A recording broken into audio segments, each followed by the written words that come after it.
Hi, this is Sean Cox. We're here at the video station, and I'm going to talk to you about the transition.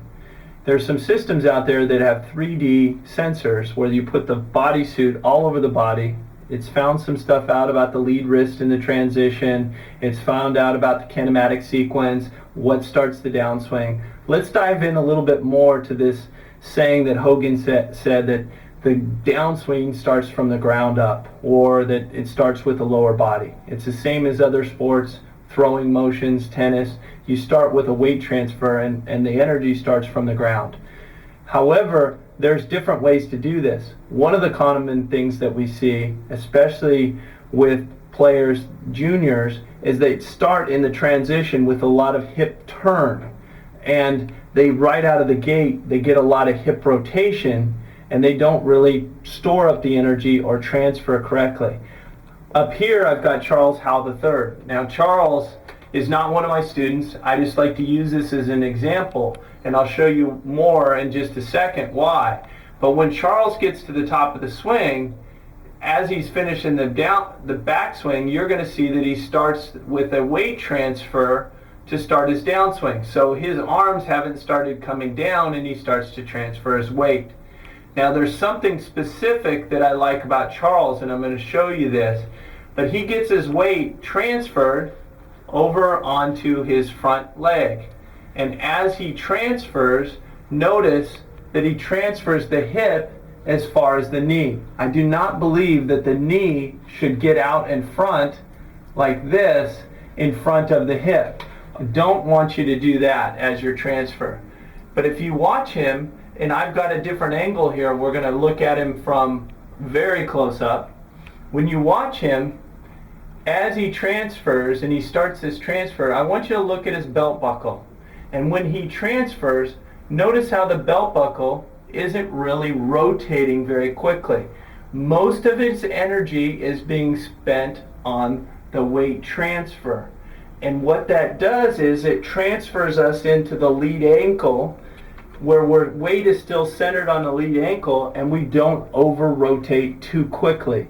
A lot of players, by the time they're halfway down, are over rotated, and when they get down to near impact, their lower body can't help them through impact. They've actually over rotated too soon. And with Charles here, he's halfway down, and by the time he gets halfway down, he's now in an athletic position. You can see that his belt buckle is facing forward. You can see that his lead hip is on top of his lead foot, and now becomes the explosive motion. Here's where you're going to see the belt buckle raise from this point about 4 inches into impact, and also start to rotate very rapidly.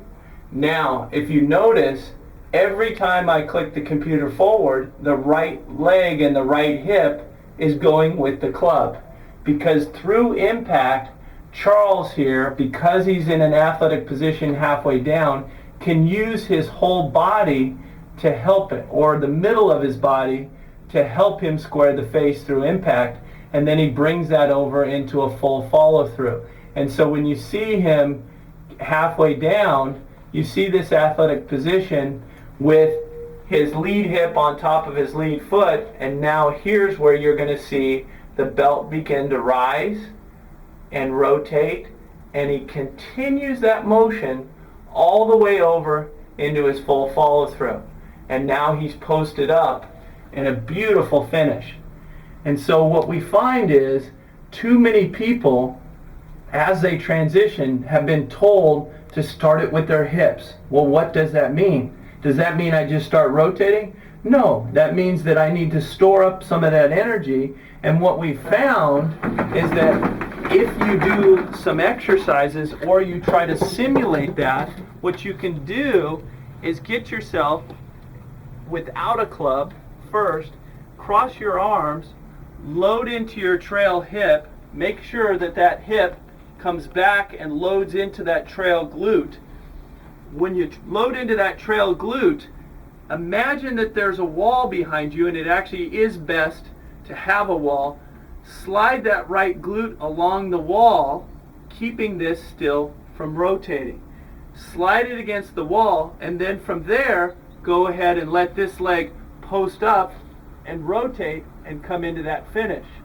What we see all the time is here and then there. And now the arms are only here, heels off the ground. We're starting to get into this other heel, and from here they can't rotate this anymore, and the arms flash through, and they don't have a lot of control of the club face. You see this a lot with players. And so what we're discovering is the most important part, yes, we want to start it with the downswing, but we want to start it with a transfer or a bump to start the downswing. I hope this makes sense. Do your drills without a club. Motor learning studies will show the more we can do it without a club, we'll actually learn the motor pattern quicker. This is a great one, using some bands where you can pretend and work on this with some bands. Those are great exercises. Or just take your club and swing it in slow motion, and the swing might take 15 seconds. That'll help you learn the new motor pattern. Hope you can do this. If you need any help, please don't hesitate to ask one of us here at the Grand to help you. Thank you.